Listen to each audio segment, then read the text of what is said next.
मंदिर की घंटियों की आवाज दूर दूर तक सुनाई दे रही थी।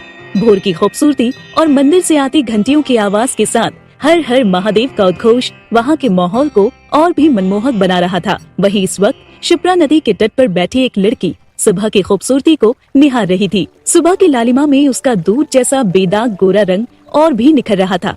उसकी काली झील सी बड़ी बड़ी आंखें, सुर्ख गुलाबी होंठ और लंबे काले खूबसूरत बाल जो हवा के झोंके से उसके चेहरे पर बार बार आ रहे थे। ये लड़की थी माही, एकदम निश्चल, मासूम और दुनिया के हर छल कपट से अनजान।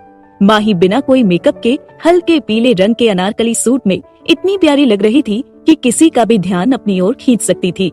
मंदिर की आरती के बाद शिप्रा नदी के किनारे बैठकर कुछ वक्त बिताना और उगते सूरज के खूबसूरत नजारे को देखना, ये उसका रोज का रूटीन था। माही सुबह की उस खूबसूरती में खोई हुई थी। तभी किसी ने पीछे से आवाज दी, माही बिटिया, यही बैठी रहोगी या घर भी चलना है? माही ने पलट कर देखा और उसके चेहरे पर बड़ी सी मुस्कान आ गई। उसने खड़े होते हुए कहा, आ रहे हैं बाबा। माही के पिताजी गंगाधर शर्मा उज्जैन में ही एक छोटी सी नौकरी करते थे, जिससे उनका और माही का भरण पोषण अच्छे से हो जाता था। माही की माँ उसे जन्म देते ही गुजर गई थी। तब से गंगाधर जी ने माही को माँ और बाप दोनों का प्यार देकर बड़ी नाजों से पाला था। हालांकि उनके बाकी सब रिश्तेदारों ने उन्हें दूसरी शादी के लिए भी कहा था, लेकिन वो माही के लिए सौतेली माँ नहीं लाना चाहते थे। माही अपनी आरती की थाली लिए सीढ़ियाँ चढ़ते हुए ऊपर आई और मुस्कुराते हुए बोली, बाबा घर चलिए। माही के पिताजी ने मुस्कुराते हुए कहा, बच्चा तुम कभी यहाँ आना नहीं भूलती है ना? माही सीढ़ियाँ चढ़ते हुए चहकते हुए बोली, हाँ बाबा, मुझे ये जगह बहुत सुकून देती है। मन करता है पूरा दिन यही बैठी रहूं। सुबह के वक्त ये जगह और भी खूबसूरत हो जाती है। बस बस मेरी गुड़िया, अब घर चलो, आज तुम्हारा रिजल्ट भी तो आना है ना? ये सुनकर माही लगभग भागते हुए बोली, अरे हाँ जल्दी चलो बाबा, मुझे देर हो जाएगी। घर पहुँचते ही जल्दी से माही ने नाश्ता तैयार किया और फटाफट नाश्ता करके जाने को हुई। तभी उसका फोन रिंग करने लगा। फोन की स्क्रीन पर चाचा जी नाम लिखा हुआ था। नाम पढ़ते ही माही ने चिल्लाकर अपने बाबा को बुलाया, बाबा जल्दी आइए, चाचा जी का फोन आया है। माही के चाचा जी महेश चंद्र शर्मा का नाम इंदौर शहर के बड़े बिजनेसमैन में शुमार था। उनके परिवार में बस उनकी पत्नी निर्मला देवी और उनकी बेटी सारिका थी। माही से 4 साल बड़ी सारिका माही को बहुत प्यार करती थी और उसके लिए हमेशा प्रोटेक्टिव भी रहती थी। उसकी करीब करीब रोज ही माही से बात होती रहती थी। माही अपने माँ बाप की शादी के 10 साल बाद काफी मन्नतों से हुई थी, इसलिए वो सबकी लाडली थी। महेश चंद्र और उनका परिवार हमेशा चाहता था कि गंगाधर और माही दोनों उनके पास आकर रहे, लेकिन गंगाधर कभी उज्जैन को छोड़कर जाना ही नहीं चाहते थे। जब तक उसके बाबा आते, माही फोन उठाकर बोली, नमस्ते चाचा जी, कैसे हैं आप? आज बड़े दिनों बाद आपको अपनी गुड़िया की याद आई? महेश जी ने धीरे से हंसते हुए बोला, अरे मेरी गुड़िया, तुम्हें तो हम रोज याद करते हैं। तुम तो हम सबकी जान हो, तुम्हें हम भूल सकते हैं क्या? वैसे आज तुम्हारा रिजल्ट आने वाला है ना, उसके लिए बेस्ट ऑफ लक। माही ने भी बड़े प्यार से जवाब देते हुए कहा, धन्यवाद चाचा जी। अच्छा आप बाबा से बात कीजिए, मुझे देर हो रही है, मैं वापस आकर आपसे बात करती हूँ। ये कहकर माही ने फोन गंगाधर जी को पकड़ा दिया और भागते हुए बाहर चली गई। पीछे से गंगाधर जी आवाज देते हुए बोले, अरे बिटिया ध्यान से। लेकिन तब तक माही घर से बाहर चली गई थी। गंगाधर जी ने फोन कान पर रखकर मुस्कुराते हुए बोले, कैसे हो महेश? महेश जी ने भी जवाब में कहा, सब अच्छा है भैया, आपका आशीर्वाद है। फिर कुछ सोचते हुए उन्होंने आगे कहा, भैया फिर आपने क्या सोचा है? गंगाधर ने हैरानी से पूछा, किस बारे में? महेश ने कहा, आपके और माही के यहाँ इंदौर आने के बारे में क्या सोचा है? गंगाधर याद करते हुए बोले, ओह वो नहीं महेश, मैं उज्जैन को छोड़कर कहीं नहीं जाऊंगा। यहाँ मेरी सुमित्रा की यादें बसती हैं, पर अब मैं चाहता हूँ कि तुम माही को अपने साथ ले जाओ। महेश परेशानी जताते हुए बोले, पर भैया माही आपके बगैर यहाँ आने के लिए राजी होगी क्या? गंगाधर उन्हें समझाते हुए बोले, तुम उसकी चिंता मत करो, मैं उसे समझा दूंगा, तुम 3 दिन बाद आकर उसे ले जाना। ये सुनकर महेश ने कहा, ठीक है भैया, जैसा आप कहे, मैं 3 दिन बाद माही को लेने उज्जैन आ रहा हूँ, आप अपना ख्याल रखिएगा। गंगाधर ने कहा, ठीक है। ये कहकर गंगाधर ने फोन काट दिया, लेकिन अब उनकी आंखों में नमी थी, क्योंकि जब से माही पैदा हुई थी उन्होंने एक भी दिन उसे अपने आप से दूर नहीं किया था। लेकिन अब दिल पर पत्थर रखकर उन्हें माही को अपने आप से दूर करना पड़ रहा था।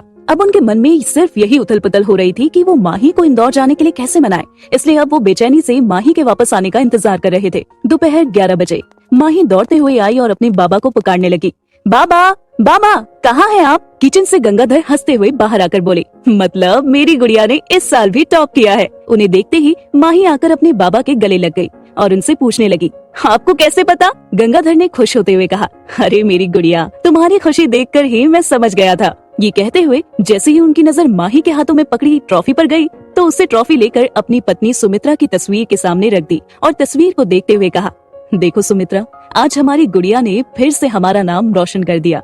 हमारी गुड़िया को अपना आशीर्वाद दो जिससे ये आगे भी ऐसे ही सफलता पाती रहे। ये कहते हुए गंगाधर जी की आंखें नम हो गई। अपने बाबा को यूं इमोशनल होते देख माही फिर से अपने बाबा के गले लगते हुए बोली, बाबा आपको पता है ना, मैं आपको ऐसे रोते हुए नहीं देख सकती। उसकी बात सुनकर गंगाधर जी ने अपने आप को संभालते हुए कहा, अब चलो जल्दी से हाथ मुंह धो लो, मैं जल्दी से खाना लगाता हूँ। आज मैंने तुम्हारी पसंद का मूंग दाल का हलवा बनाया है।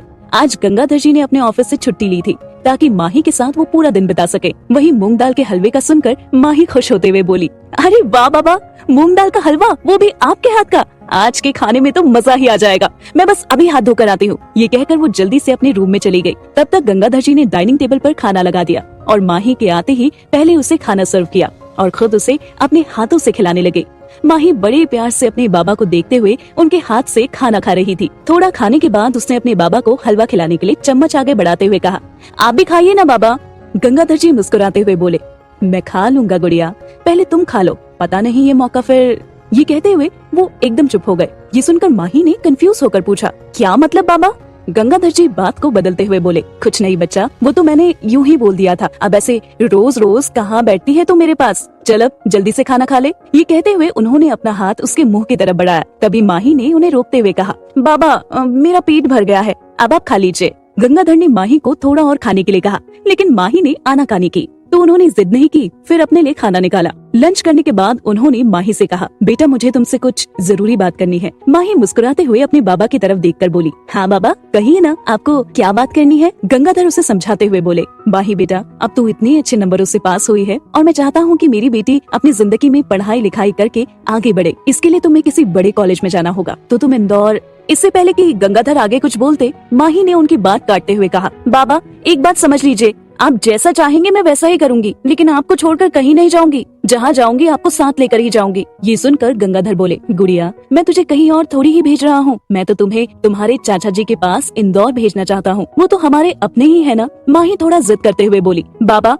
मैं इंदौर तो जाऊंगी लेकिन आपको लेकर, वरना नहीं। गंगाधर फिर उसे समझाने की कोशिश करते हुए बोले, देखो माही जिद मत करो, और मैं कब कह रहा हूँ कि इंदौर नहीं आऊंगा, तुम्हारे जाने के कुछ दिन बाद ही मैं भी आ जाऊंगा। और बेटा क्या तू मेरी इतनी सी बात नहीं मानेगी? कुछ ही दिनों की तो बात है। ये कहते हुए गंगाधर ने थोड़ा मुंह बना लिया जैसे वो उससे नाराज हो। फिर गंगाधर ने माही की ओर देखते हुए अपने मन में कहा, सॉरी गुड़िया, तेरे बाबा ने तुझसे झूठ बोला कि कुछ दिनों बाद मैं भी इंदौर आ जाऊंगा, लेकिन मैं भी वहाँ नहीं आ सकता। माही अपने बाबा से बहुत प्यार करती थी। उनका नाराज चेहरा देखकर उसने कहा, बाबा आप तो जानते हैं ना मैं आपको नाराज नहीं कर सकती, लेकिन आप वहाँ आएंगे ना? गंगाधर मुस्कुराते हुए बोले, हाँ मेरी गुड़िया मैं जरूर आऊंगा। क्या मैं अपनी गुड़िया से ज्यादा दिन दूर रह सकता हूँ? और ये कहते हुए उन्होंने माही को गले से लगा लिया। फिर उससे कहा, चलो अब अपनी पैकिंग कर लो और अपने सारे डॉक्यूमेंट्स भी रख लेना, क्योंकि अब तुम्हारी आगे की पढ़ाई वहीं से होगी। माही ने मुस्कुराते हुए कहा, ठीक है बाबा मैं सब कर लूंगी। ये कहकर वो अपने रूम में चली गई। माही ये सोचकर काफी खुश थी कि अब वो और उसके बाबा इंदौर में सबके साथ रहेंगे।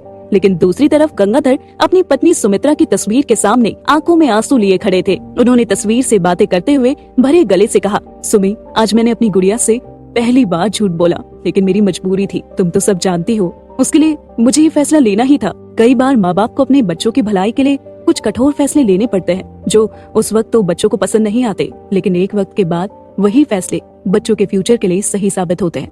3 दिन बाद महेश गंगाधर जी के घर पहुँचे और अंदर कदम रखते ही उन्होंने माही को आवाज दी, माही मेरी गुड़िया रानी कहाँ है तू? माही महेश की आवाज सुनकर अपने रूम से दौड़ती हुई आई और गले लगते हुए बोली, चाचा जी आप आ गए। वही महेश की आवाज सुनकर गंगाधर भी बाहर आए। उन्हें देख महेश ने उनके पैर छुए तो गंगाधर ने उन्हें अपने गले लगा लिया। वो दोनों एक दूसरे से कुछ बोलने वाले ही थे कि तभी माही महेश जी का हाथ पकड़कर ले जाते हुए बोली, हाँ पहले मेरे रूम में चलिए। गंगाधर ने उसे ऐसा करते देख पीछे से आवाज देते हुए कहा, अरे अपनी चाचा को थोड़ा आराम तो करने दे और जरा पानी वानी तो पिला, तूने उनके आते ही उसे परेशान करना शुरू कर दिया। माही बिना रुके ही उन्हें अंदर ले जाते हुए बोली, चाचा जी मेरे रूम में ही आराम कर लेंगे, मुझे इनसे ढेर सारी बातें करनी है और मेरी ट्रॉफी भी तो दिखानी है। माही की बातें सुनकर दोनों भाइयों को हंसी आ गई और महेश जी हंसते हुए माही के साथ चले गए। कुछ देर बाद गंगाधर महेश को बुलाने माही के रूम में आई तो देखा कि माही महेश की गोद में सिर रखे सो रही थी। माही को ऐसे सोते देख गंगाधर के चेहरे पर मुस्कान आ गई। महेश ने उन्हें आवाज न करने का इशारा किया और धीरे से माही का सिर बेड पर रख दिया। फिर गंगाधर के साथ माही के रूम से बाहर आ गए।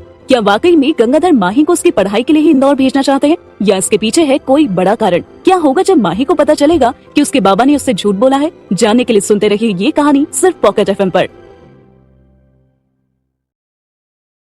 माही के रूम से बाहर आने के बाद महेश को लेकर गंगाधर अपने रूम में आ गए।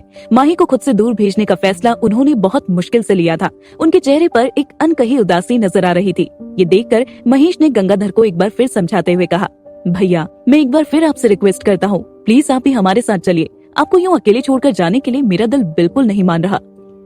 नहीं महेश, मैं तुम्हारे साथ नहीं आ सकता। अब माही की जिम्मेदारी तुम पर है। मुझे तुम पर और निर्मला पर पूरा भरोसा है कि तुम माही को माँ बाप दोनों का प्यार दोगे, गंगाधर ने उदासी भरी आवाज में कहा। ऐसे ही कुछ देर बात करने के बाद महेश जी अपने रूम में सोने चले गए। महेश ने 2 दिन बाद की फ्लाइट की टिकट कराई हुई थी। जब इंदौर जाने का वक्त आया